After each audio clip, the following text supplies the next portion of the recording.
मध्य प्रदेश में पिछले कई दिनों से भारी बारिश हो रही है। बाढ़ में फंसे लोगों से मुख्यमंत्री डॉक्टर मोहन यादव ने वीडियो कॉन्फ्रेंसिंग के माध्यम से संवाद किया। मुख्यमंत्री ने एनडीआरएफ, एसडीआरएफ, कलेक्टर्स और सभी अधिकारियों को दिशा निर्देश दिए कि जहां भी जल भराव की स्थिति है वहां स्वयं पहुंचकर जल निकासी का प्रबंध करवाएं। एमपी के कई जिलों में भारी बारिश से जनजीवन अस्त व्यस्त हुआ। मुख्यमंत्री डॉक्टर मोहन यादव होमगार्ड मुख्यालय में अधिकारियों के साथ चर्चा कर रहे हैं। देखिए, बाढ़ के प्राकृतिक रूप से अतिवृष्टि के कारण से जिस प्रकार का पूरे प्रदेश में मौसम का मिजाज बना हुआ है, इसके कारण से असामान्य वर्षा हो रही है। वर्षा काल में भी एक तरफ गुना में लगभग 12 इंच के आसपास, अकेले 27 घंटे में भोपाल में 7 इंच के आसपास जब बारिश हो रही है तो स्वाभाविक रूप से सारे हालात पे थोड़ा सा तनाव आता है। ऐसे में मैं मुख्यालय राज्य आपदा आपातकालीन मोचन बल के स्टेट कमांड सेंटर में बैठ करके हमने चीफ सेक्रेटरी ने, डीजीपी ने इसकी मॉनिटरिंग की है। मौके के अंदर लगे हुए रेस्क्यू वाले जवानों से बात की है, जिनको रेस्क्यू करके उठा के लेकर के आए ऐसे सज्जनों से भी बात की है। और कुल मिलाकर के जिस प्रकार से हमारा प्रशासन लगा हुआ है, ऐसे चुनौती के समय में उनकी हिम्मत की दाद भी देना पड़ेगी। स्वयं की जान की परवाह न करते हुए भीषण बाढ़ में भी हमारा रेस्क्यू दल घुस करके लोगों को बचा रहा है। और एक एक करके हर जिले के अंदर बड़ी संख्या में, जैसे शिवपुरी में बच्चों की एक बस ही बह रही थी, ऐसे में बच्चों को भी बचाया और सारी चीज़ों पे कंट्रोल पाया।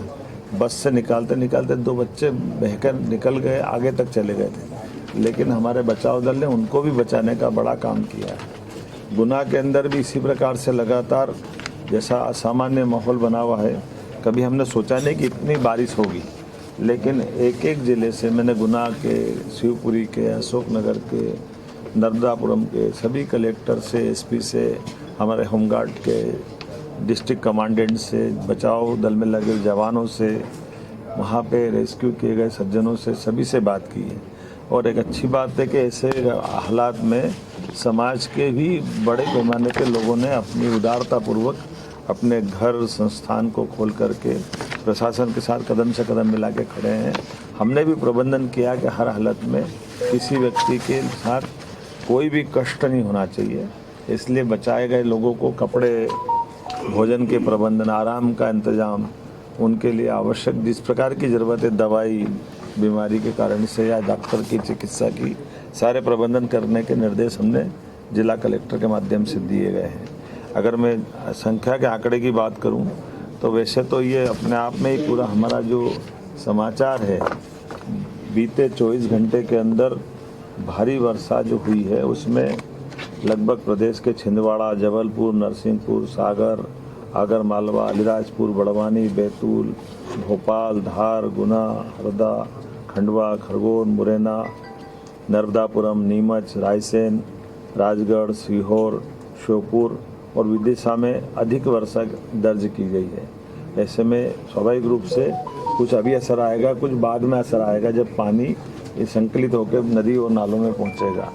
आगामी 24 घंटे फिर हमारे लिए भारी वर्षा वाले, जहां कुछ ऐसे ज़िले हैं जिनके बारे में मैं बताना चाहूँगा।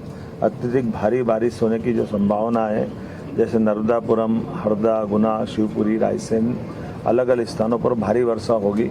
इसलिए हमने कुछ जिलों से कहा है कि वो आवश्यक सावधानी रख ले और ऐसे स्थान जो बारिश में कोई गांव या जगह घिरने की संभावना, उनकी भी चिंता पाले। बहुत भारी वर्षा जहाँ होने वाली है वो विदिशा, सीहोर, राजगढ़, बैतूल, भोपाल।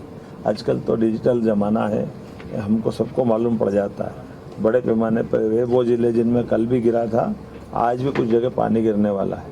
लेकिन पांडुरना और ऐसे श्योपुर, कल्लाई, नए ज़िले भी जुड़ रहे हैं।